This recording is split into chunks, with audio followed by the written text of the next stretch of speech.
kanimo. Kinutlugikan sa Ebanghelyo sumala ni San Juan. Himayaw ni ikaw o Ginoo. Si Jesus mingon sa iyang mga tinunan, nahigugma ako kaninyo, ingon yang amahan, nahigugma kanako. Pabilin kamo sa akong gugma. Kung tumano ninyo ang akong mga sugo, magpabilin kamo sa akong gugma, ingon niya ako nagtuman sa mga sugo sa akong amahan, o nagpabilin sa iyang gugma. Gisultihan ko kamo niini aron mabatunan ninyo ang akong kalipay, ug mahingpit ang inyong kalipay. Kini mao ang akong sugo, paghigugmaay kamo. Paghigugmaay kamo, ingon niya ako nahigugma kaninyo.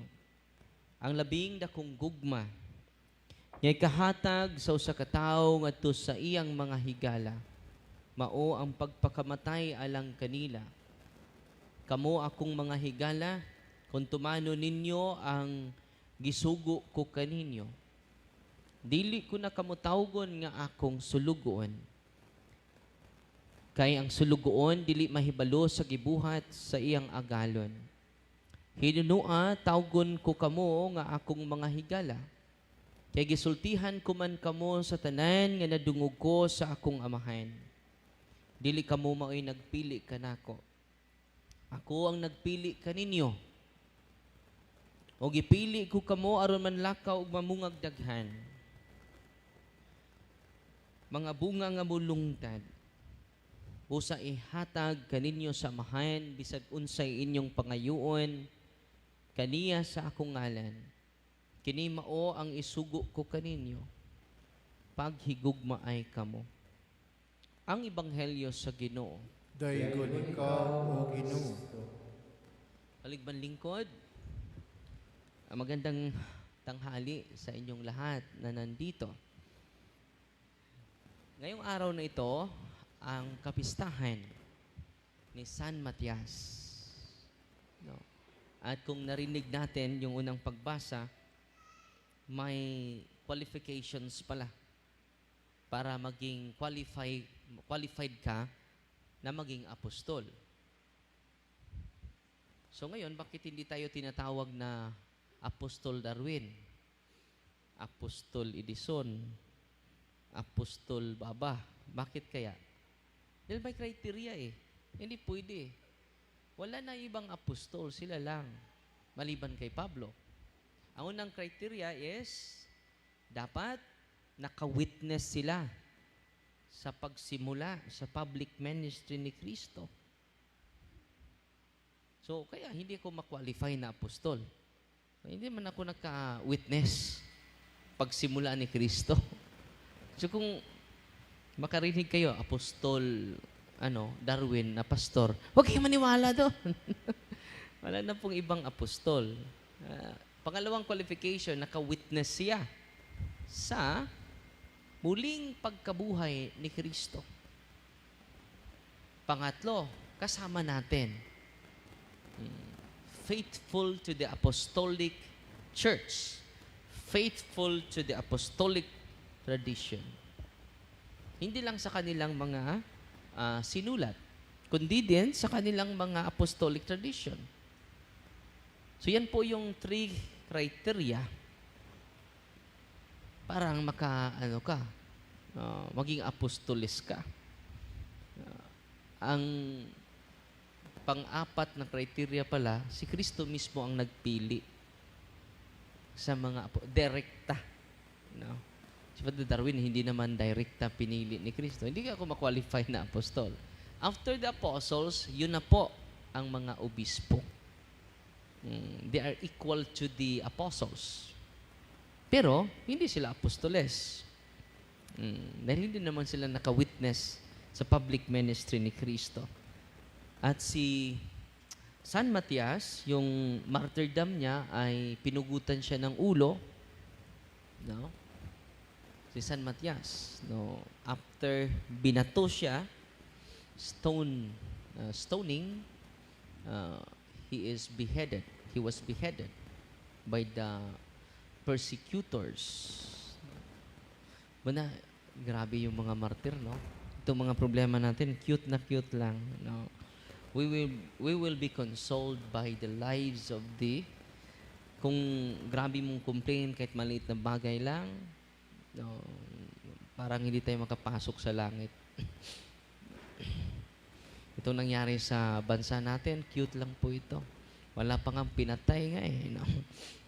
Pero yung mga tunay na umibig, mga kapatid, handang magpakamatay. Kung itong Christological understanding of sacrificial love, maintindihan natin and then magawa natin sa buhay natin, yung mga discomfort mo, wala yon. No? Ang tunay na pag-ibig, ang pinakamataas na pag-ibig ay willing na willing ka ibuhis ang buhay mo. Yung iba naman, ang buhis natin ang buhay nila. Nabaliktad na. Pero yung tunay at pinakamataas na pag-ibig, willing na willing ka ibigay mo yung buhay mo. Willing na willing ka ibuhis yung buhay mo. Amen? So, ang layo pa natin. Ang layo pa. So, Jesus is the perfect model of sacrificial love. Wala nang iba. At ito yung isi-share ko sa inyo. Maganda po ito. I learned a lot of things by the hierarchy of angels. No?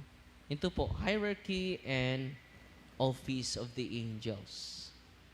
No? Hierarchy and the office of the angels. Kahapon po, nagsimula na ako pag-discuss sa seraphim.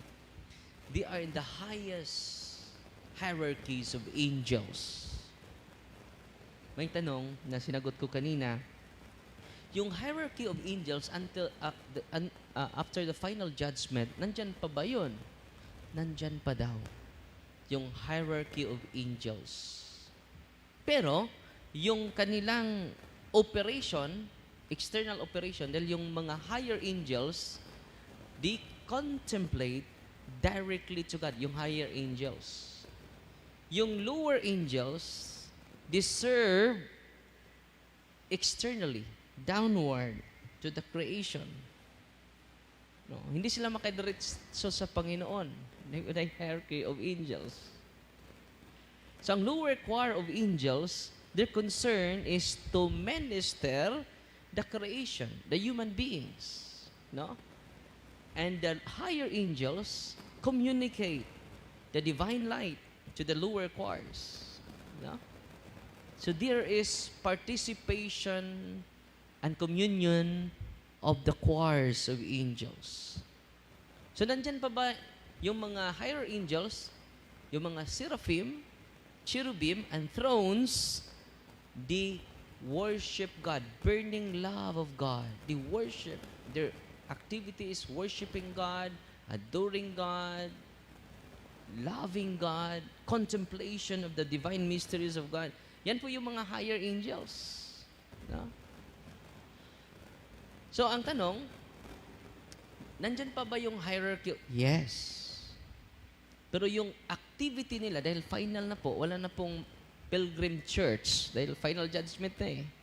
Ang mawawala daw, yung kanilang operation, external activity, external operation. Yung guardian angel, wala na silang i-guard. Yun po yung ministry nila eh. Di ba? To guard you, to guard me. Guardian angels. To protect the archangels. To send messages to us. Sino namang i-send? Wala namang final na eh. Wala nang pilgrim church tayo. Dahil haharap na tayo sa husgado ng Diyos. Pero, ang manatili daw, yung act of worship is eternal. Yung contemplation of the divine mysteries is eternal. Hindi mawawala yon. Itong ginagawa natin is an act of worship. Kung hindi mo gusto itong misang ito, hindi ka welcome sa langit. Eternal po ito. Itong pag-adore sa Diyos is eternal. This is not external ministry of the angels. This is our eternal nature. Ano ito? This is our eternal mission. This is an eternal obligation to all of us. Kaya nga, delikado yung hindi magsamba. Kung pupunta sa langit, hindi ko alam ito Hindi ko makarelate. So yung worship, contemplation on God, magpatuloy yon.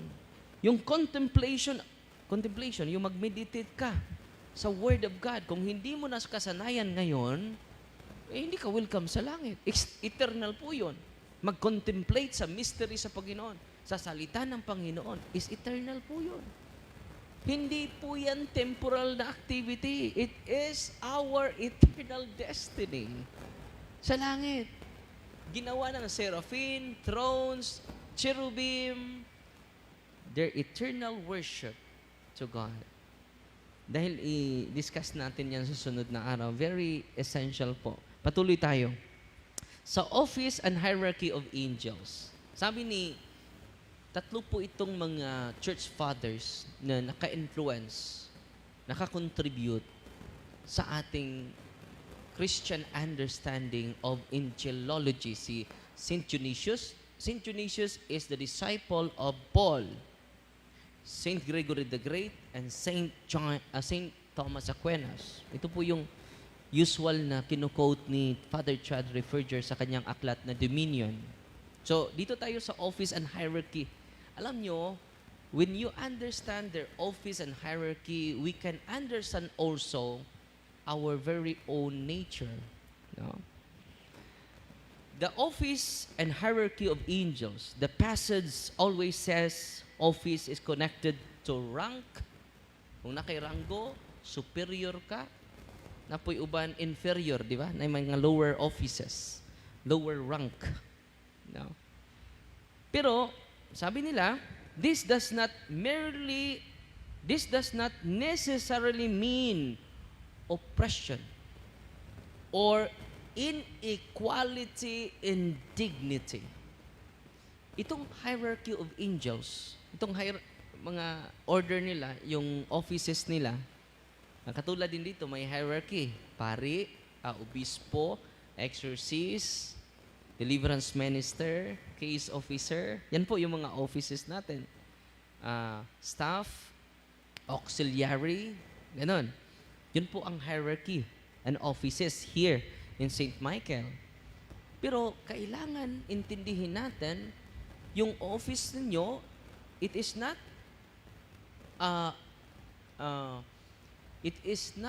an avenue to oppress someone lower than your office. It is not about manipulation. Ang office it is not about manipulation. It is not about dominion. It is not about greater dignity to others because we have equal dignity. Rather, it means ordered relationship for the sake of harmony and function.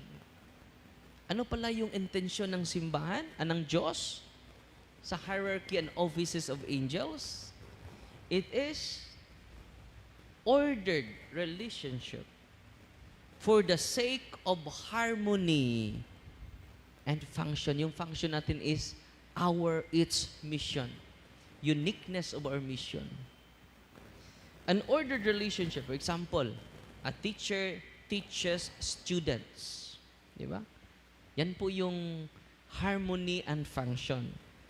A commander directs the soldiers. Parents guide children. Hindi pwede na bigla lang maging mas mataas pa yung authority ng mga anak. Hindi pwede yun. Ordered relationship for the sake of harmony and function.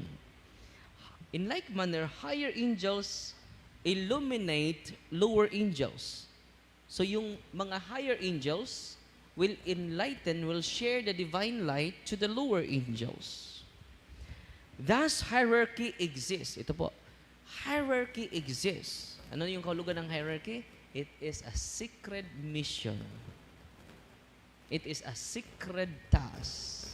It is a sacred duty. Minsan yung hierarchy ini-interpret natin na dominion. aggression, manipulation. Hindi pala ganun. No? Sabi dito, hierarchy exists not for pride, not for arrogance, not for superiority, but for order and service. Hindi nanganguluan na maging obispo ka, ako na lahat. Ako na mag-manipulate sa mga pare. Hindi ganon. Oh. Ito po, sabi ni St. Thomas, the divine order is established by God Himself. Itong hierarchy, you cannot question it. Because it is established by Him, by God Himself. An office is not merely a title or a position. It is a duty, mission, responsibility, and role entrusted to us for the sake of order and, ito po, magkatulad lang sila, office and hierarchy. It is for the sake of order, hanay, and service. So the office always implies action, responsibility, and accountability. The more power you have, the more you are accountable. No? Ang pari, mas accountable pa sa laigo. Ang obispo, greater accountability before the Lord. Samot ng Santo Papa. Samot ng presidente. Samot ng mga senador. Samot ng mga mayor, gobernador. The higher your power is, the higher your accountability before God. So, kita ninyo, yung higher rank of the angels serve the lower rank. No? Their hierarchy is for the sake of service, not for the sake of dominion. Ang mangyari sa'yo kapag ma-dominate ka na dahil malaki na yung office ko, para kang langaw na nakatungtong sa kabaw, na demonyuhan na ta. If we think that we are superior to others, mas magaling pa ako sa kanila. Mas matalino pa ako sa kanila. Mas gifted pa ako. Yun po ang nangyari ni Lucifer. It is a Luciferian mentality. When you use your office, when you use your rank to dominate, to suppress, and manipulate. Uy. I hope let us understand well our office, our task, our duty, our role, and the Christian understanding of office and rank is for the service of God, for the service of one another. Minsan ay yung iba, no, kapag may posisyon, grabe mong respeto. Kung walang posisyon, wala ka ding respeto. Yan po. So I hope office and hierarchy of angels will reminded us how the understanding of the church in relation to office and rank. Sabi ni Kristo, yung pinakamataas ang dapat ang pinaka-servant sa lahat, magsiserve sa lahat. Yan po yung Christological understanding of ministry and office in the church. No? Isang kilala kong obispo. Grabe, very demanding. No? Bakit mo ako pinatulog dito? Wala namang heat and cold na shower. Obispo, patulugin nyo dito. Grabe. No? Wala namang hit and cold. Hindi tayo matutulog dito. Obispo, patulugin dito. Grabe, no? So even bishop is tempted this called self-entitlement. Katulad ng nagmimisa ako dun sa bukid. Yung driver ko dun sa loob. Sinabihan yung mga tao, paborito ni Father Darwin yung yung adobong Bisayang manok. Yun ang paborito ni Father Darwin. Sinabaw yun. Lami kayo na. So, ang mga tao po, sa uniform lami mo kuan. Sa may paborito ni Father, ano ibawan mo? Sa ingon imong driver. Paborito ni sa akong driver, gibaligya si Father Darwin. Sense of entitlement. Di ba? Pumasok kami sa mall, no? And then yung guard, no? Kinuha yung chine-check yung bag ko. No? Yung driver ko sa loob, sabi niya, wag mo niya i-check, pari yan eh. Hindi mo yan kilala, pari yan! Akong gidukol, yawa ka. Yawaan ng tanim mo, no? Ano di pari, di ipa-check? Sense of entitlement. At yan, ang hindi gusto ni Kristo. Dapat ang pinaka nasa taas, yun ang mag-serve sa lahat po. Without looking the position of one another. Amen? At sana po natutunan natin yung office and hierarchy of angels. It is not operating by manipulation. They are not operating, their rank and offices are not operating by dominion, but they are operating in order, function, and service to God and to one another.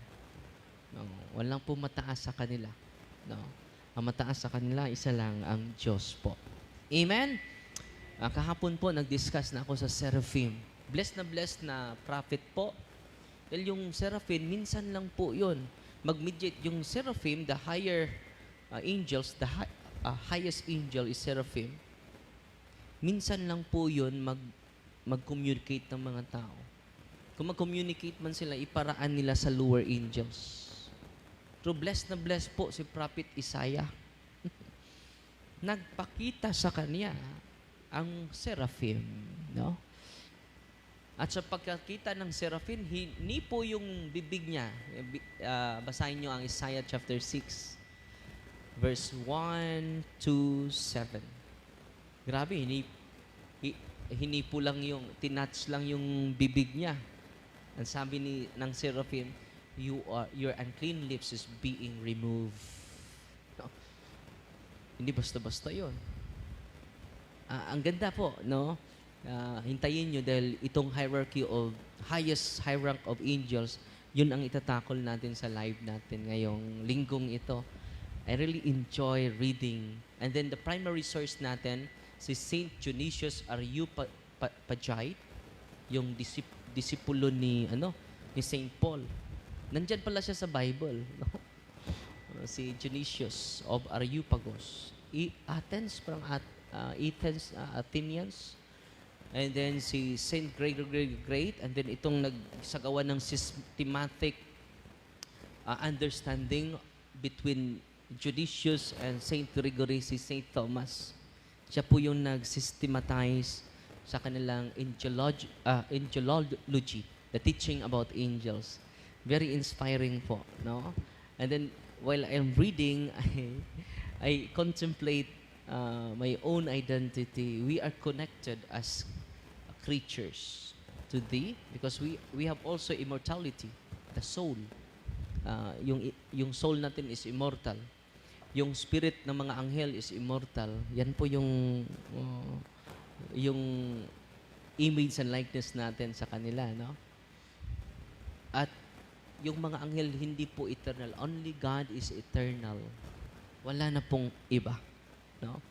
But ang ganda nito, because He promises eternal life even though we are immortal. Di ba? Grabe po, no? Those who receive my body will receive di ba? Immortal lang tayo, not eternal. But He promised eternal assurance. Eternal certainty. So, yung mga namatay natin ng mga kapatid, i-entrust natin sa Diyos. No? Because the promise of God is always fulfilled. Always true. Always authentic. Totoong totoo. Amen? Natutuwa ba kayo ngayon? Last Tuesday, may pumupunta doon sa office natin. I don't know, nandito ba sila? Wala siyang tulog from Katigbian Baang. Nung nideliverance ko, diagnostic prayer lang, nanigas yung mga kamay niya, nanigas yung kanyang mga paa. At yung mga laway niya ay parang shower. Oh. So, pipaprocess pa natin ngayon. I don't know, nandito ba sila. Satan is real. And then, I hope sa mga hindi nakatikais or na late, mga kapatid, knowledge is power. The whole morning is catechism. Pinaka-importante po yung catechism, mga kapatid. So, tayo-tayo lahat. Nagatuwa ko sa Diyos Amahan,